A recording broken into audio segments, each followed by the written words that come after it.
to week 1 of our Brush Up on Basics 6-week series. My name is Deanna. I will be your instructor. Thank you so much for joining me. I really appreciate it. I really appreciate you guys being my test group as well. I can't see what's going on the live video, and I can't watch, otherwise my right is my left and my left is my right, as we learned in one of our tests.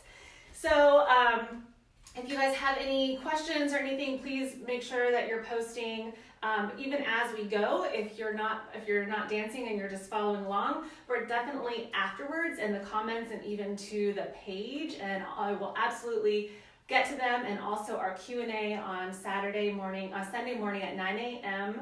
Pacific time. But also if there are suggestions on if you could not hear me, or you couldn't hear the music, or the music was too loud, any of those, I definitely want to make sure that I catch in time for week 2 and make sure that it's great. Okay, so today we're gonna go over quite a few things. We're going to review our dance posture, including everything from our feet to our hands. We're gonna go over our taksim. We're gonna add our hand florio to that.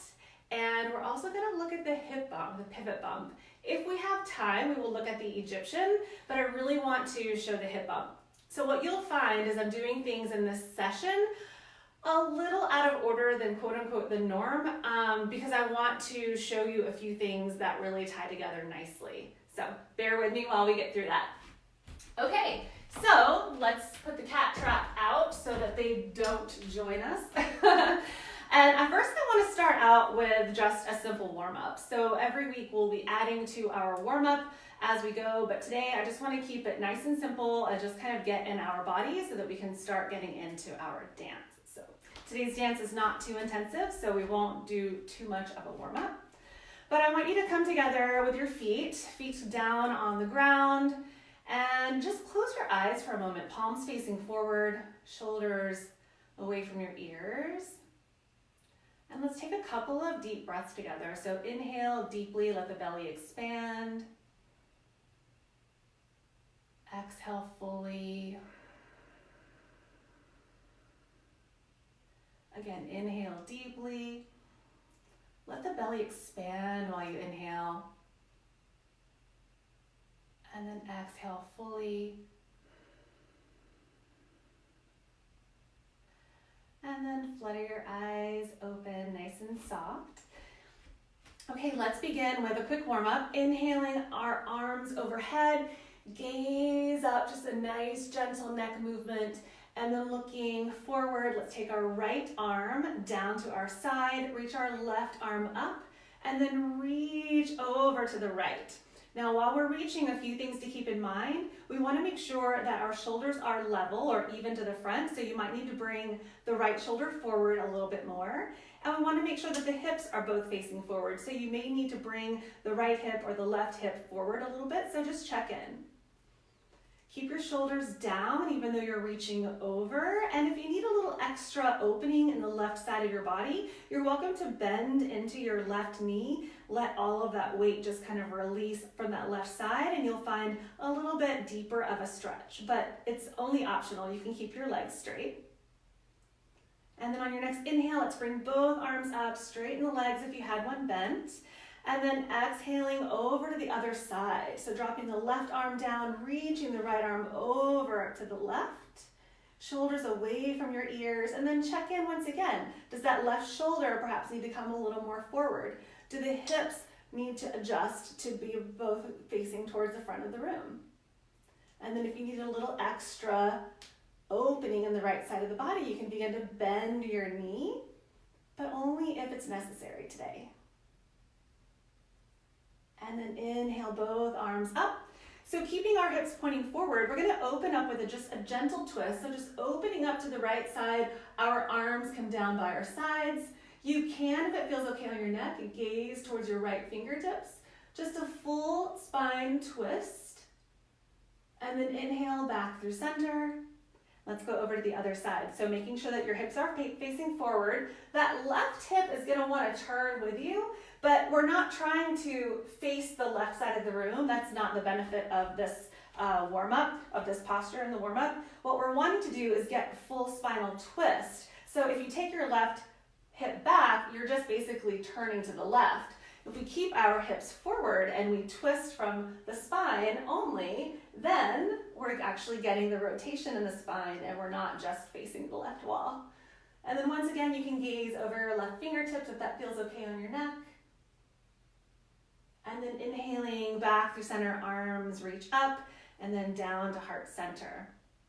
Bending both knees, let's sit back nice and in our weight in our heels. So nice and deep. And I'm going to turn to the side for just a moment. So when I'm sitting back, my weight is in my heels and I'm not sticking my tailbone out, I'm pulling my tailbone in. Spine is nice and long. So this is a variation on chair pose. And then since I know that you're probably not at your deepest level, go ahead, take a big inhale and see if you can sit back just a little bit more. So your inner thighs are engaged, shoulders away from your ears, and spine is nice and long. And then let's exhale, straighten the legs, forward fold, keeping your weight even on your feet. And you can bend your knees as much as you need to in order to touch the floor, and just bend and straighten your knees. So bending the right knee, and then the left knee, and just walking this out a little bit. And then let's put all of our weight in our right foot and step our left foot back. So we're gonna come into a low crescent lunge here, making sure that your spine is nice and tall, coming to our fingertips, knee over the ankle, and the toes and the knee are both pointing forward. We're gonna inhale all the way up nice and tall into a high crescent lunge. So the back leg is really active.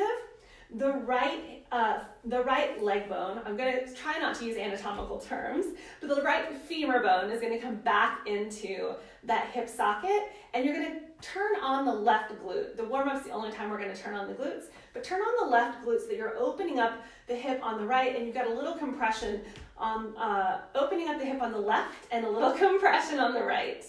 And then sinking down just a little bit more. Let's take our arms out to the side, bringing our right arm over. We're just gonna keep our shoulders down and just have a little stretch here, opening up the back side of the arm and of the shoulder. You can wiggle your fingers if you'd like. That tends to help some people get a little bit deeper into the arms. And then bringing the arms back overhead.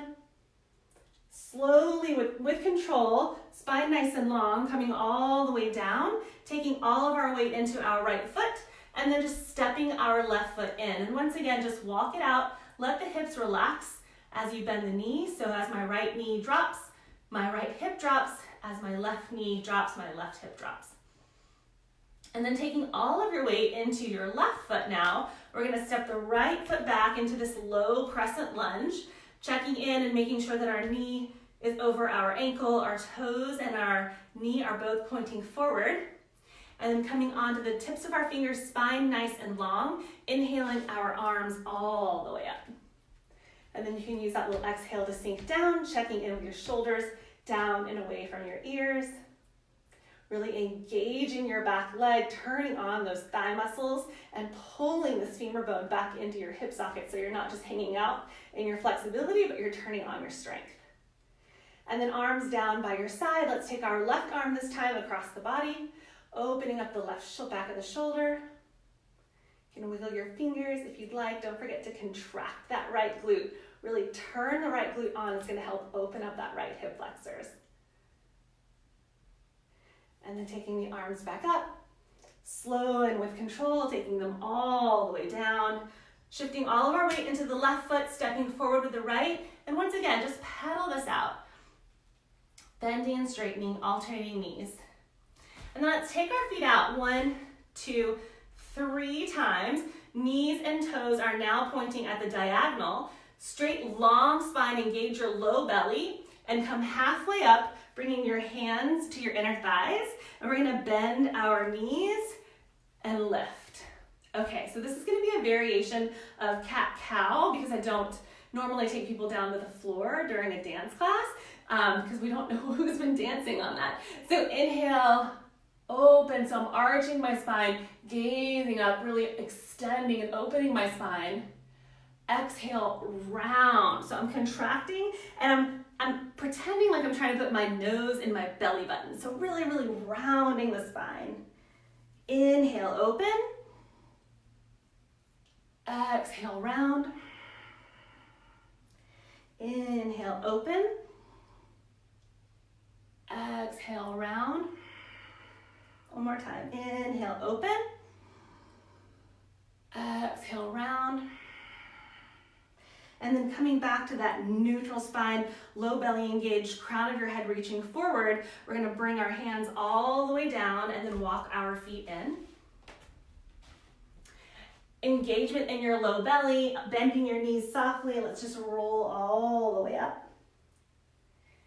And then big shoulder rolls at the top, shoulders up, back and down. Good. Okay, so if we have time at the end, I'd like to do a little bit of a cool down, but usually we're going right up to the end. So make sure that you cool down after class if we don't get to that.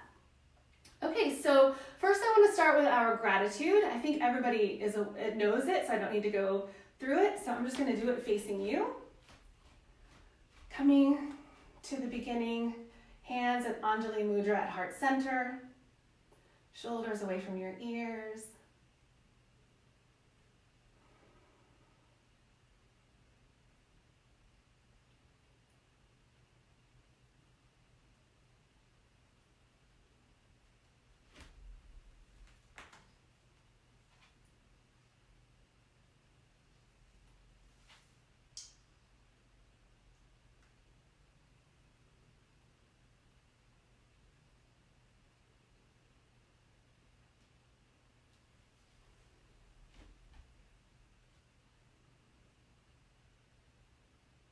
Okay, now we can dance.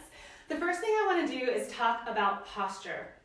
We're going to start from the feet and we're going to go all the way up. So first things first, let's bring our feet fairly close together, whatever's comfortable for you.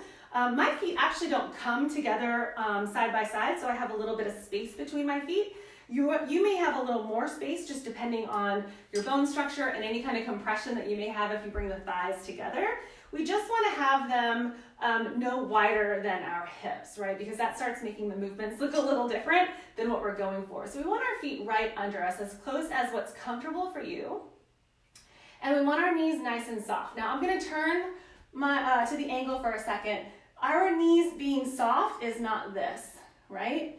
And whenever I say your straight leg, this is what I mean, a micro bend. So we're just relaxing our knees a little bit is how I think about it. We're not straightening out, it's just nice and relaxed. And what we're gonna do now is we're gonna engage our low belly and we're gonna release our tailbone. Now I do wanna talk about releasing our tailbone.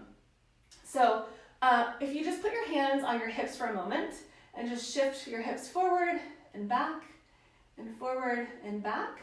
So if you shift your hips forward and hang out right here for just a moment, this is an anterior tilt of your hips. And notice how big this lumbar curve is the more I anteriorly tilt my pelvis. This also kind of locks things up. So if I'm trying to move, I don't have a lot of movement here because, well, my spine isn't really aligned. There's a lot of extra space between the front part of my vertebra, which isn't going to give us a whole lot of range of movement in this direction.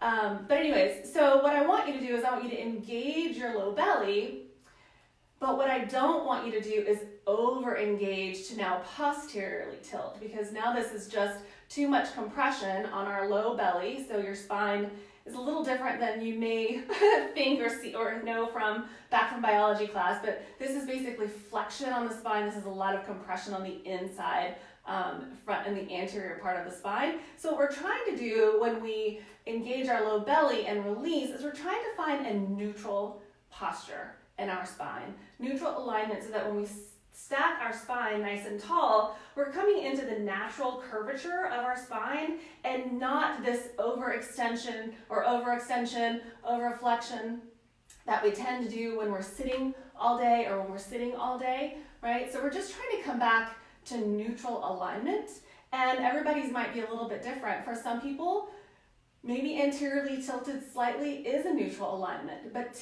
typically we are too anteriorly tilted just from tight psoas and hip flexors, so we just want to release.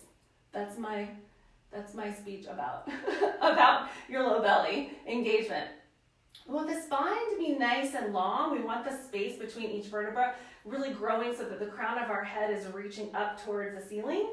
And we're going to engage the muscles around our chole strap, and we're going to bring them together so that we have a lift in our spine. Now, what's happening when you bring the crown of your head and lift, you have all these muscles along your spine that are lifting and engaging to pull your torso up. This engagement at our chole line is now opening the top part of the chest just a little bit more, right? And we don't want to lift to bring it forward. We want to lift to bring it up. So the combination of those erector muscles along your spine and the middle trapezius engaging is going to give you that uplifted, beautiful posture that we're going for. We want to keep the shoulders down and relaxed. So this is called a depression of the shoulders. So depression of the shoulders is really pulling them down. Elevation of the shoulders is really pulling them up. I find that when people go into neutral, this tends to be their neutral. So try to depress the shoulders just a little bit and see if you can open up the neck muscles and the upper trapezius just a little more than you normally would. And the head is nice and level. Now, I also want to check in with our head posture because this is what we do all day. And so a lot of times we don't even think about our cervical spine alignment. So think about bringing the chin back. The crown of the head, like right around my bun area, is what's going to be lifting. And notice how that gives me more space. It just kind of opens everything up around my head and my shoulders. And it basically better aligns my spine from the top all the way down.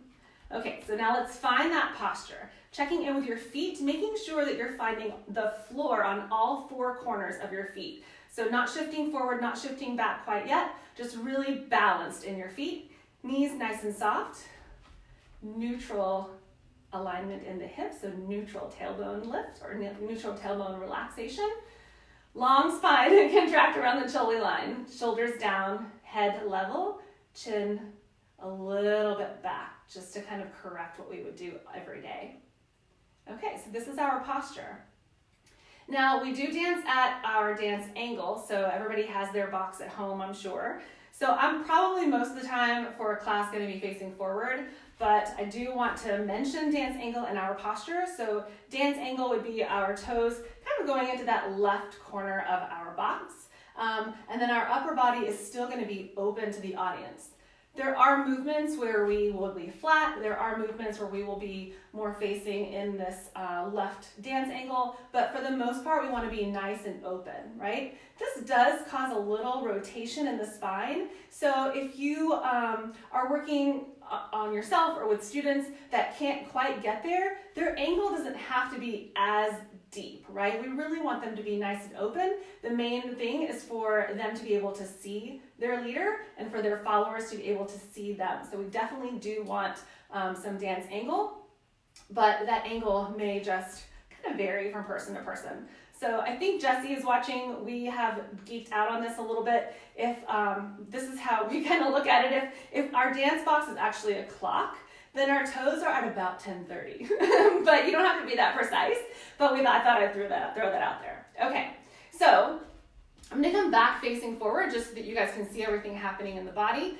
I do want to talk about arms and arm posture. So we definitely have a strong and specific arm posture in our style of dance.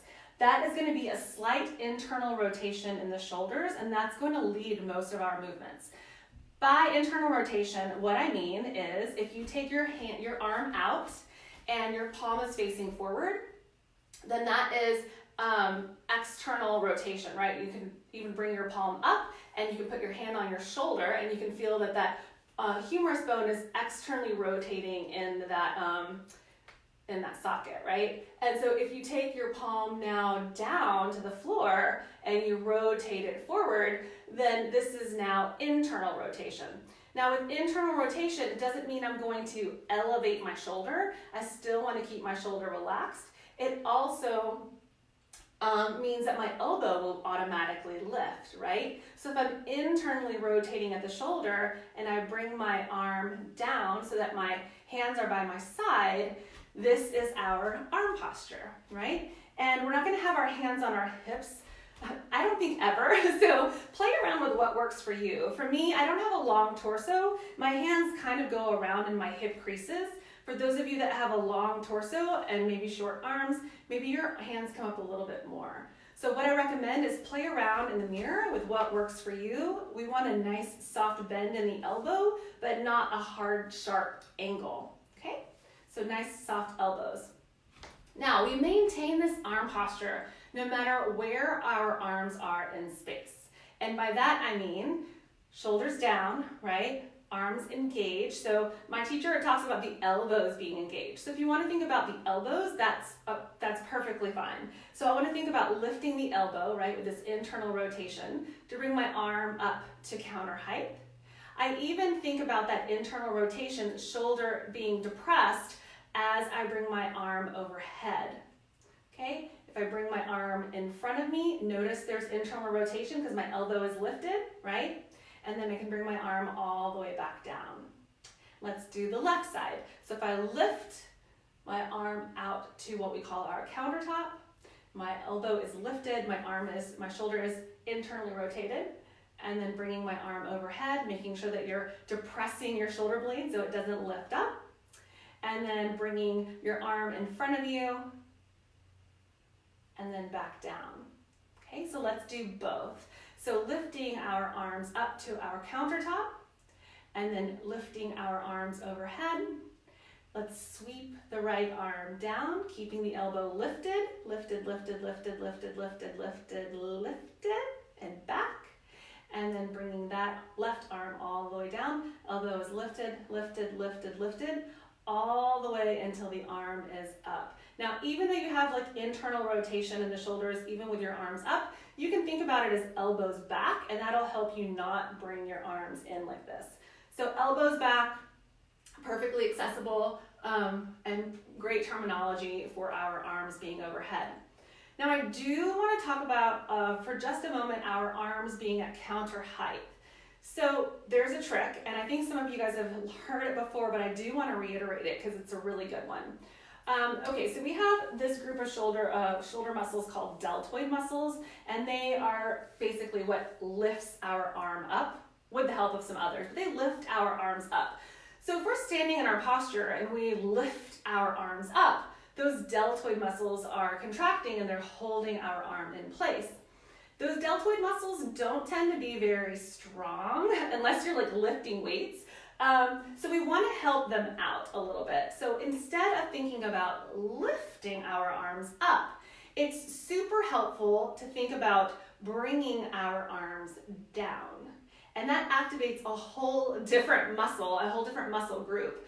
So your latissimus dorsi muscle in your back, it's basically like one of these giant back muscles, but it comes up and it attaches to the inside of this humerus bone.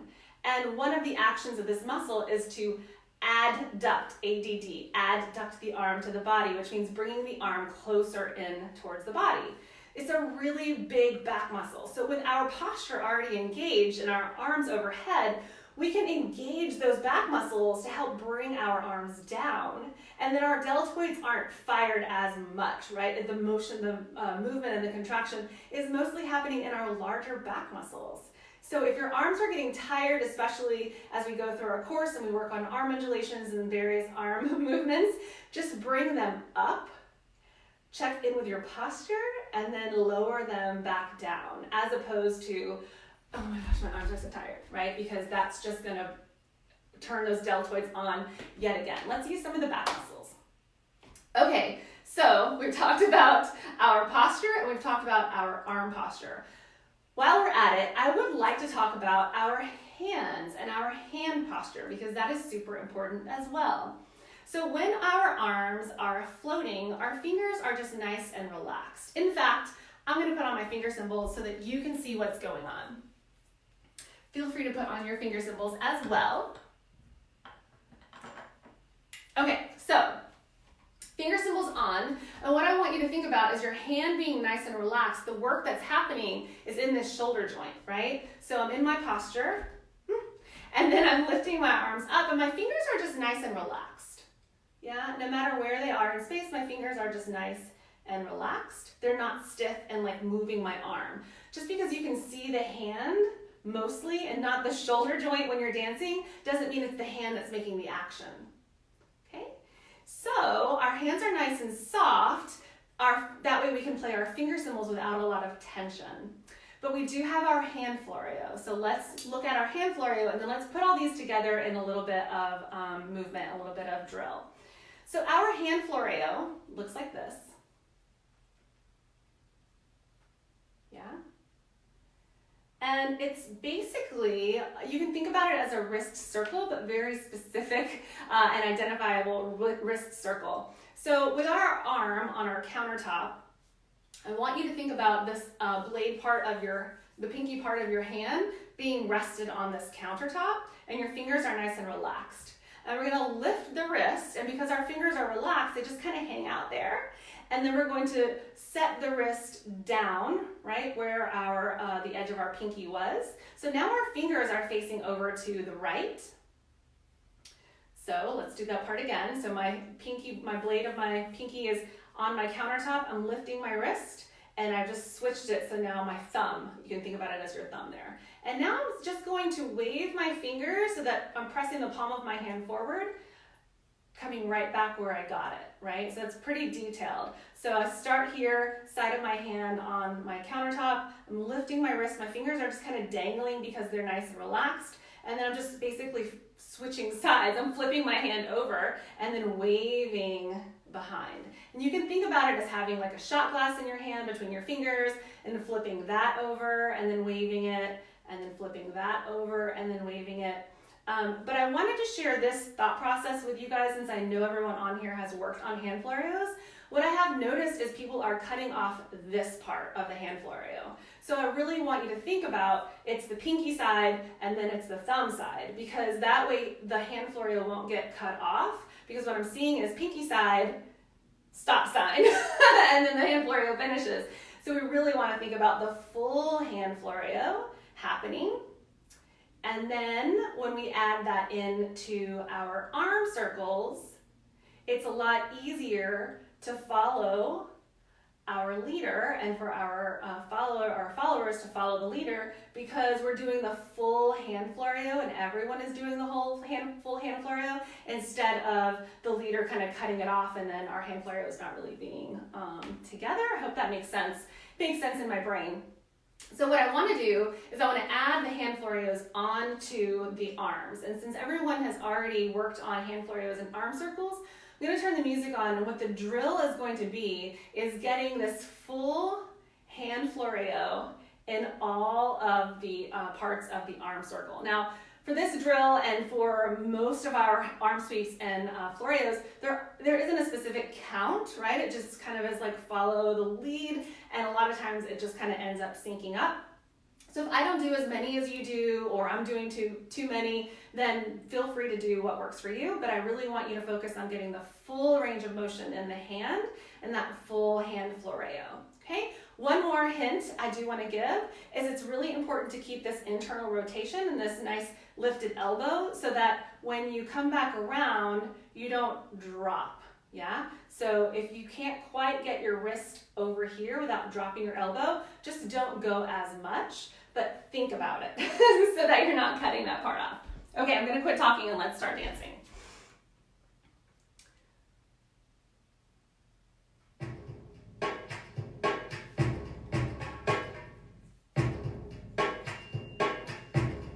And I'm gonna face this way for this drill. So just follow along, check into your posture, your dance angle.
I wanted to give you guys a lot of detail and teach you as if you have never done it before, but also throw in a little bit of extra that you might not have heard before. So making sure that you have the whole full hand Florio is key to making sure that your arm sweeps are nice and beautiful and also nice and full, right? And you can more easily be in sync with your partners. Okay, so let's work on the Taksim. So coming into your dance posture, what I want you to do is I want you to shift all of your weight over to the left, but not in a way that your hip goes out, right? So your glute medius and your glute minimus are the two sets of glutes that are on the side of the body, and we're actually gonna suck those in. But don't contract the back part of the body. So we're just gonna suck these in. These are stabilizers for the leg and for the hip. And then making sure that you have a nice soft bend in your left knee, just having all of your weight over on your left, then just release the right leg, right? So just bending the right knee, letting everything on the right side just kind of fall, but keeping your torso nice and lifted in its posture. And then just bring that hip up for a moment nice and level. Let's now shift all of our weight over on the right. Remember, not to too much, but just shifting all of our weight over into the right. And then bending the left knee and letting that leg and that whole left side of the body just completely release. Okay, and then let's just bring the hips level. Again, shifting all of the weight into the left and then releasing. Yeah, so maybe even no weight in the right. And then bringing that hip up, shifting all of our weight over to the right and then releasing into the left. So the only weight that's in my left foot is just kind of what's holding me there. I'm not shifting the weight into my left foot when it's on the right. Okay, all of that to share this. Now what I want you to do is take all of your weight over to the left. Remember that nice soft bend in the knee and upper body posture, and then I want you to bend the right knee and really release the right side of the body. So what's happening here is we're releasing the obliques, we're releasing the psoas and the hip flexors and just letting everything on the right side of our body open up, okay? So now, keeping our weight all on this left leg, we're gonna use these side muscles, these oblique muscles, to contract to lift the hip, as opposed to just pressing to lift the hip. So using the obliques contract to lift the hip up, yeah? Now you can even your weight, and now it's time to do the other side. So you can shift your weight over to the right, release fully on the left, making sure that you still have a soft bend in your right knee, yeah? So let everything go. Maybe you can find a little extra release in there, just like we did in our warm-up. And then contracting these obliques to bring this hip level. Now the weight is even in both feet, shifting our weight over to the left and release. So we're releasing everything and we're opening up and expanding the muscles along one side of the body and then fully contracting them to lift. And then we're switching over to the other side. Completely release everything on that side, contract to lift. Weight is even, and now we shift our weight and we release the other side. So what I want you to think about is this contraction happening in the obliques, definitely, but also the release happening, right? The more release you can get, then the stronger and the more contraction you can get. And that's what makes this Taksim bigger or appear bigger, right? It makes it have more range of movement. What we don't want to do is shift our weight into the outside edges of our feet, because that's just swaying our hips side to side. What's giving it that movement look is the contraction in our obliques. I'll explain that a little bit more. So all of your weight over into the left. Weight is nice and even in that left leg. Release the right. Okay. Now, what I want you to do is I want you to put your hand on your rib cage, and I want you to contract and lift that right hip up. And then go ahead and release that right hip again. So feel everything open, and then contract and lift that up. So you have you have external and internal obliques, and your external obliques sit up pretty high. They start actually in your rib cage, and your internal obliques are a little bit lower. So when you release that hip, you could feel a release all through this side, all the way up. And then when you contract, you're gonna feel even the muscles up in your rib cage kind of turn on to lift that hip up. Okay, so coming over to the other side, release, contract, even, release, contract, even, and then the weight shift, release, contract, even, and then the weight shift, release, contract, even, and then the weight shift. And what you have to do, being careful of this, is that you don't let the torso move too much in this as well. It may shift a little bit side to side just because we're shifting our weight, right? And our torso is staying over our weighted leg.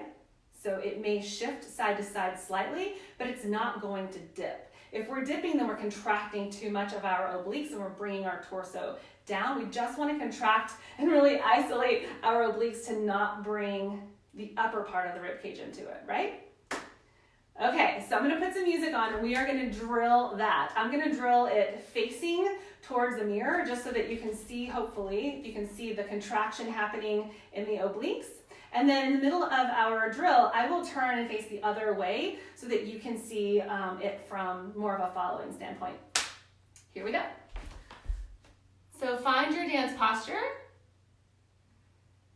And let's check in with our soft knees, weight even in our feet. And in your top seam, I even shift my weight into my heels a little bit. So you can practice with your toes lifted. You may see me do that in my drill. And that's so that I don't shift my weight into the front, mostly the front part of my foot. I want to make sure that I'm keeping it back so that everything is kind of stacked over my ankles and not over the balls of my feet.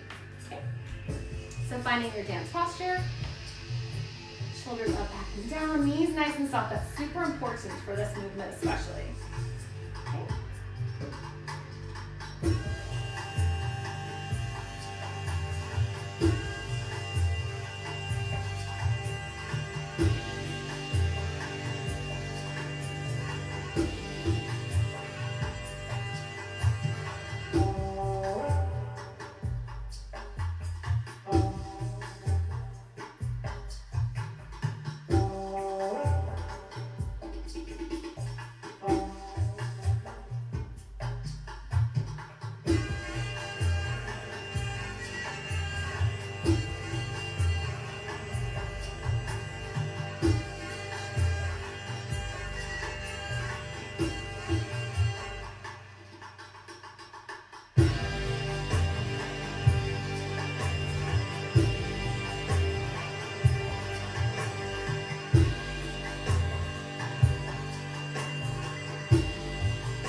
Up a little bit, but I definitely recommend if this concept is new or hard for you, keep it nice and slow.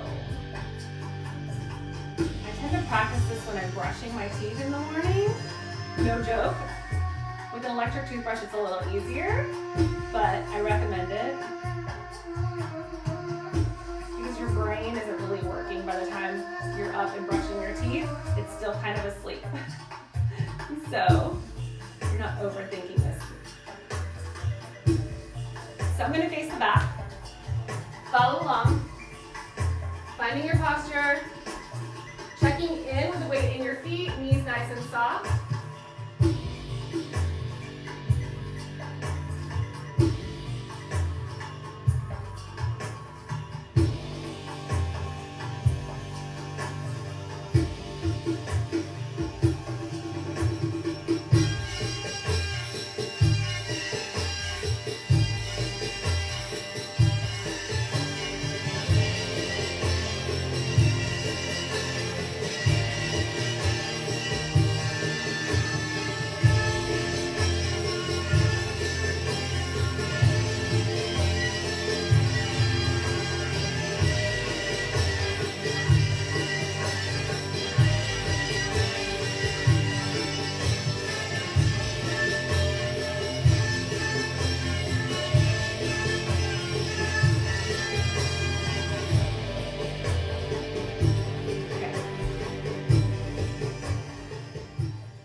a lot of time on posture, and I've spent a lot of time on these important things like postures and arms and hands.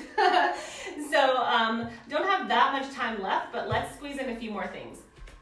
So we've already learned the Taksim, and we've already learned the hand floreo. So we're going to link those together. And that's why I wanted to really show you the importance of keeping the same movement in the Taksim all the way around, because then when you get back to a movement that it's specifically linked up with, that's already going to be in your muscle memory, and you won't start cutting this off. And then that's how the Taksim and the hand floreo get off from being synced together, is that cutting it off. Okay, so we're going to do this with our left arm, of course. I'm going to show you this in our at our dance angle. So our right arm is at our side, nice and engaged, and then of course our posture. So our wrist is going to lift as we're shifting our weight into that left leg. And then as our right hip drops, our wrist now comes over. I think about it as my wrist pointing to the right. Yeah. And then my fingers are going to wave around and come lifting up as my right hip comes up. And then I'm shifting my weight, and then as I drop my weight in my left hip, my fingers now point to the left. Lifting up the hip as the wrist lifts, dropping the right and the wrist points to the right, lifting my wrist as the fingers lift, so to speak, dropping my left hip and the fingers pointing to the left. You can also think about having, I've heard the analogy of strings on your fingers, right? And so you're basically conducting your Taksim and letting the strings release and then lift, and then release, and then lift. So whichever option works for you, but I definitely wanted to share wrist pointing to the right, right hip down, fingers pointing to the left, left hip is down, so that you're making sure you're getting the full range of motion in your hand floreo. Okay, so let's add this to a drill along with our arms and hand floreos with our arms as well. And for this drill, I'm gonna just face back to the front of the room, so to speak, and I am gonna put on my finger cymbals so that you can see how that looks with our finger cymbals. So I recommend you put them on as well.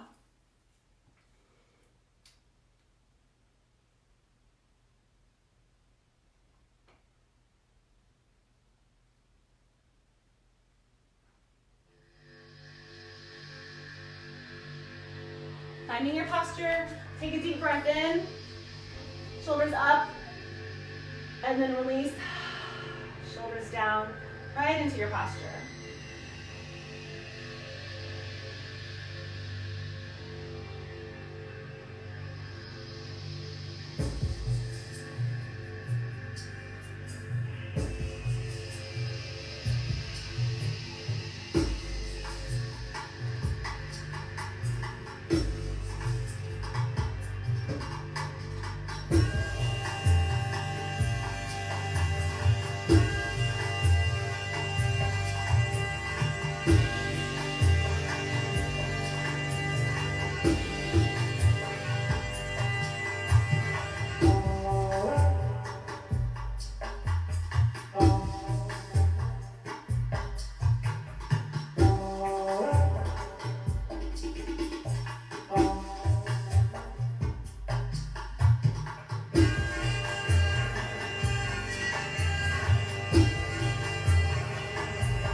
little bit to play with and take home and practice.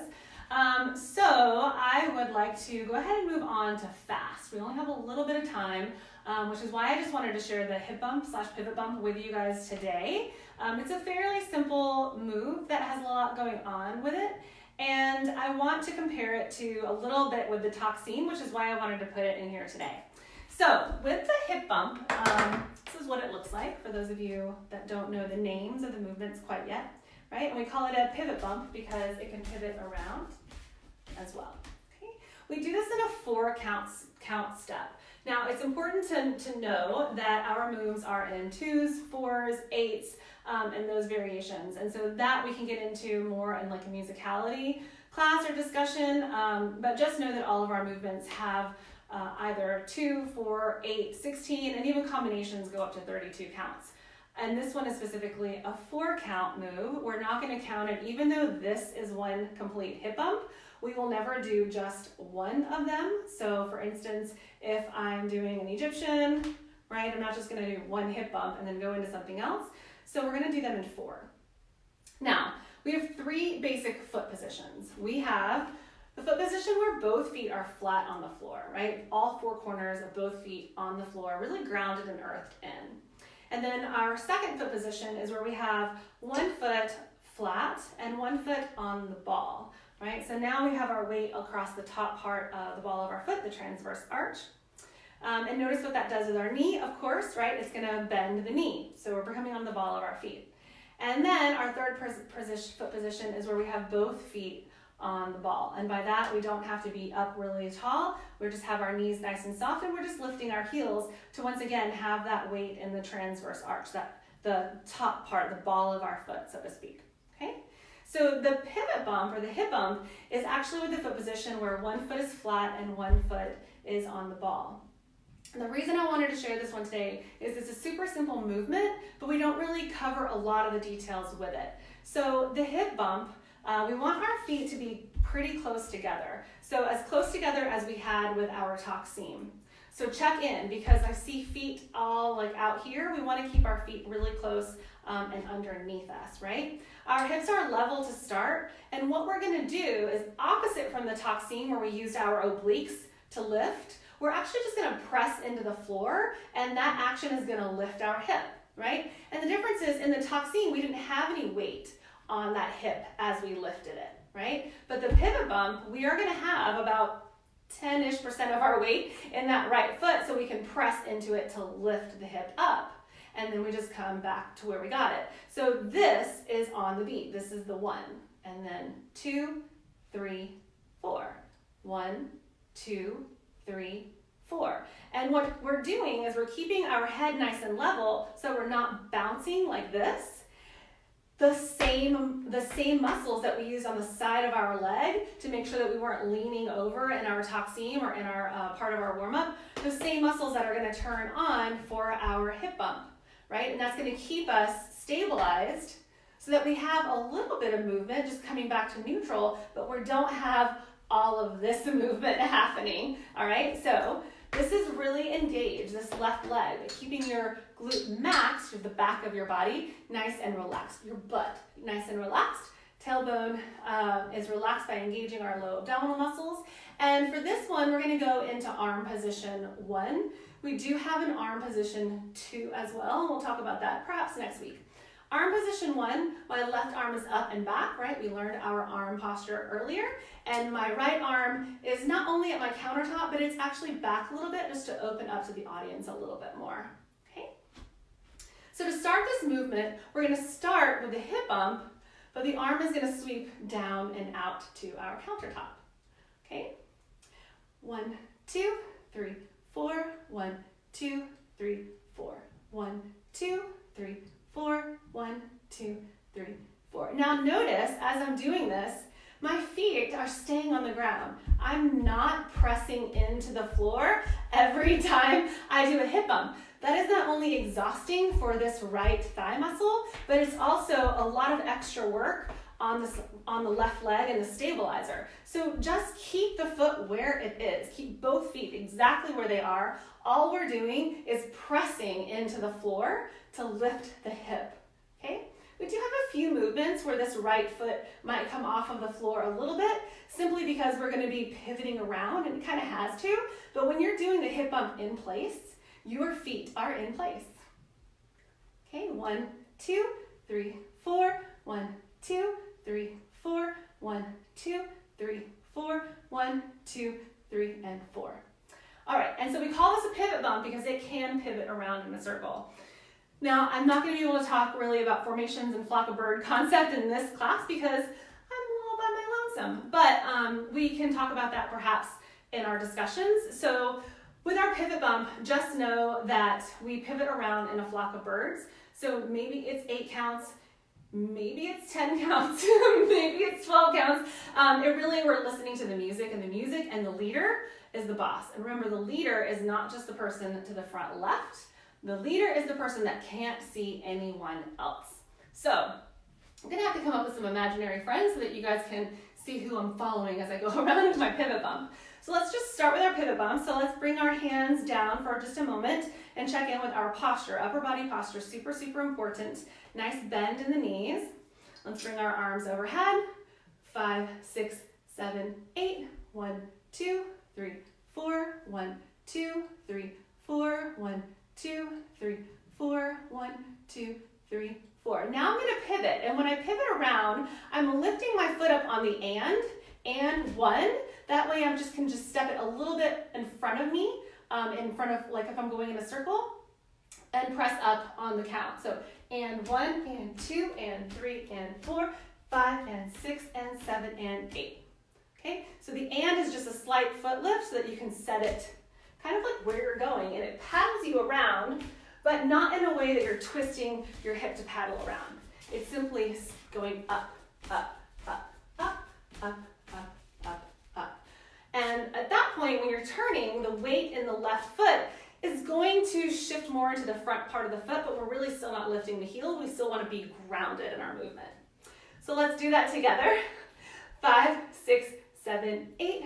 1, 2, 3, 4. 1, 2, 3, 4. 1, 2, 3, 4. Again, 1, 2, 3, 4. 1, 2, 3, 4. 1, 2, 3, 4. Okay? So when you're going around, you can think about it as 8 if you're going around slowly, but depending on the music, at least keep it on the beat and keep it with the music. So let's put that together with a song. I'm not going to get into how to play zills in this one. I'm going to put my zills on because it feels awkward to not dance with them. You can put your zills on too. And let's put on a song and finish our class with just kind of going through some hip bumps and some pivots.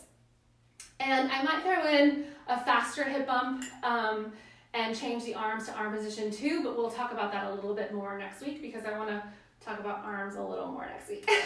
Okay, so here we go. Let's pick a song. I love this one. So this is a nice steady beat. So that we can really get into the technique of it. So don't just do what you always do. Think about it. My left foot is counted, right? It's earthed to the floor. My right foot on the ball, and my feet are staying pretty close together. Knees nice and soft, tailbone released. Posture.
Okay, so today's class was kind of a lot on posture, a lot on Taksim technique, a lot on arms and hands, because the things that I talked about and the little tips that I gave you, we're going to see those throughout the course of the next 6 weeks. I want you to see how things really tie together, right? Like the stabilization of that left leg in our hip bump is so that we don't release and shift out into that left leg are the same stabilizers that help us stay upright in our Taksim as opposed to leaning into our Taksim. Yeah, and so the same hand floreo that we use in our Taksim to link our hip and our hand, we want to make sure that we're using that same hand floreo in space no matter where it is.